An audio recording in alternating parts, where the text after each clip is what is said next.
மீனவர்களுக்காக ஒரு மூணு பாயிண்ட் சொல்லிட்டு கிளம்பிடுறேன். நம்ம மீனவ நண்பர்களுக்கான அந்த விஷன் அண்ட் அஜெண்டா, உங்களோட மீனவ நண்பன் நான் கொஞ்சம் வாசிக்கலாமா?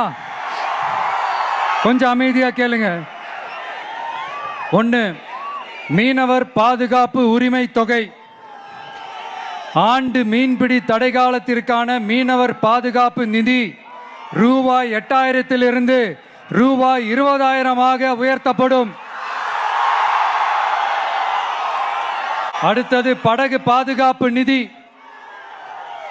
படகுகளை விடுவிப்பது குறித்து தூதரக வழிகளில் பேச்சுவார்த்தை நடத்தும் வரை வங்கி கடன்களை திருப்பி செலுத்தவும் மீனவர்களின் குழுவுக்கு ஆதரவு அளிக்கவும் படகு உரிமையாளருக்கு ரூபாய் 5 லட்சம் உடனடி இடைக்கால நிவாரணம் வழங்கப்படும். அடுத்தது கடல் தாய் வீட்டு வசதி திட்டம்.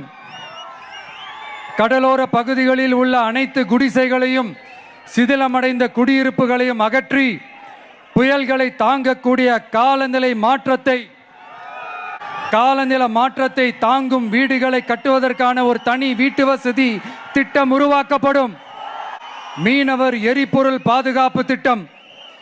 இயந்திர படகுகளுக்கான மாதாந்திர மானிய டீசல் ஒதுக்கீட்டை 1800 லிட்டரிலிருந்து 3500 லிட்டராக உயர்த்தப்படும்.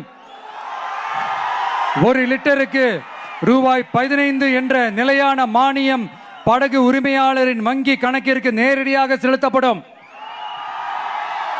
இதெல்லாம் ஒரு சின்ன சாம்பிள் தான். இது ஏதோ தேர்தலுக்காக திமுக தர்ற மாதிரி வாயில வடை சுடுறது கிடையாது. உண்மையா உங்களை